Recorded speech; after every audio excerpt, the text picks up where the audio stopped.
Bisa jadi seorang pihak tidak dapat memenangkan perkaranya meskipun dia merasa benar. Kita akan bahas alat-alat pembuktian apa saja yang diatur dalam Hukum Perdata Indonesia. Nah, seperti bukti tertulis dan juga bukti saksi.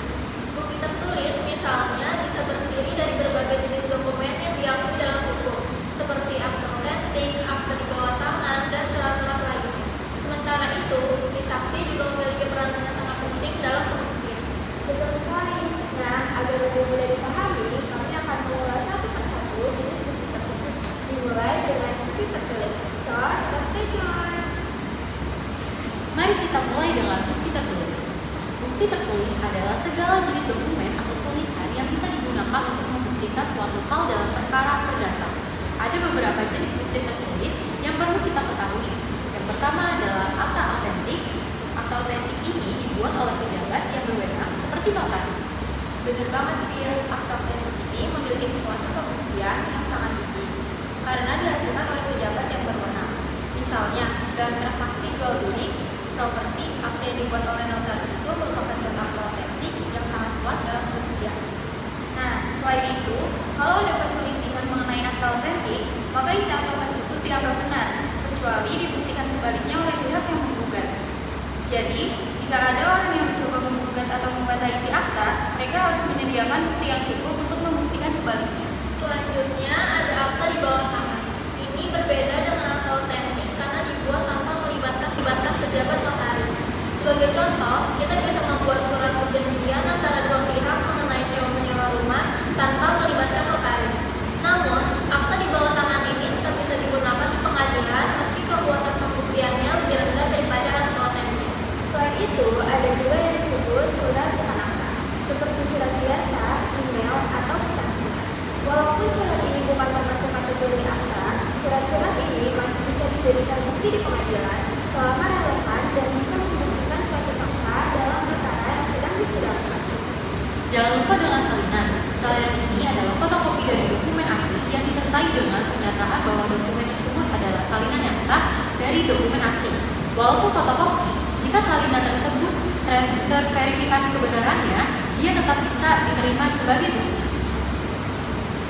Nah, selain bukti tertulis, ada juga yang namanya bukti saksi. Saksi adalah orang yang memberikan keterangan mengenai suatu fakta yang diketahui secara langsung, baik itu yang dilihat, didengar, atau dialami. Bukti saksi ini sangat penting, karena keterangan dari saksi bisa membantu mengungkapkan fakta-fakta yang tidak dapat dibuktikan hanya dengan bukti tertulis. Tetapi ada beberapa hal yang perlu diperhatikan. Pertama, saksi hanya bisa memberi keterangan mengenai fakta yang dia ketahui sendiri, bukan mengenai asumsi atau pendapat pribadi. Selain itu, penting untuk diingat bahwa tidak semua orang bisa menjadi saksi. Misalnya, saksi yang memiliki hubungan darah dekat dengan salah satu pihak dalam perkara. Misalnya, suami, istri, atau orang tua. Bisa dibatasi kemampuan kesaksiannya. Hal ini untuk menghindari konflik kepentingan yang bisa mempengaruhi objektivitas kesaksian. Dan saksi juga harus memberikan keterangan yang benar, karena jika terbukti memberikan keterangan palsu, saksi bisa dikenakan sanksi pidana. Sebelum memberikan kesaksian, saksi akan disumpah untuk bicara yang sebenar-benarnya. Selain itu, penting juga untuk dicatat bahwa bukti saksi tidak bisa berdiri sendiri. Artinya, jika hanya ada kesaksian tanpa dukungan bukti lain, kesaksian itu bisa menjadi lemah di pengadilan.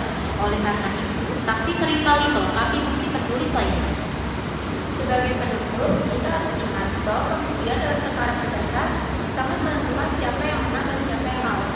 Tanpa bukti yang cukup, perkara bisa saja ditolak atau diputuskan tidak berpihak pada pihak yang sebenarnya benar. Betul banget nih, semua alat bukti ini, baik itu bukti tertulis atau bukti saksi, memiliki peranan yang sangat besar dalam proses peradilan. Jika bukti yang diajukan cukup kuat, maka pihak yang mengajukan bukti tersebut memiliki peluang besar untuk menang. Dan tentunya, semakin jelas dan kuat bukti yang disertakan, semakin besar pula peluang untuk mendapatkan keputusan yang adil. Tanpa bukti yang kuat, meskipun seorang pihak merasa benar, mereka bisa saja kalah. Jadi, sangat penting bagi kita untuk memahami jenis-jenis bukti ini dan bagaimana penggunaannya dengan baik dalam perkara perdata. Dengan demikian, kita bisa memperoleh keadilan yang seharusnya. Dan itu dia pembahasan kita kali ini mengenai alat-alat pembuktian dalam acara perdata.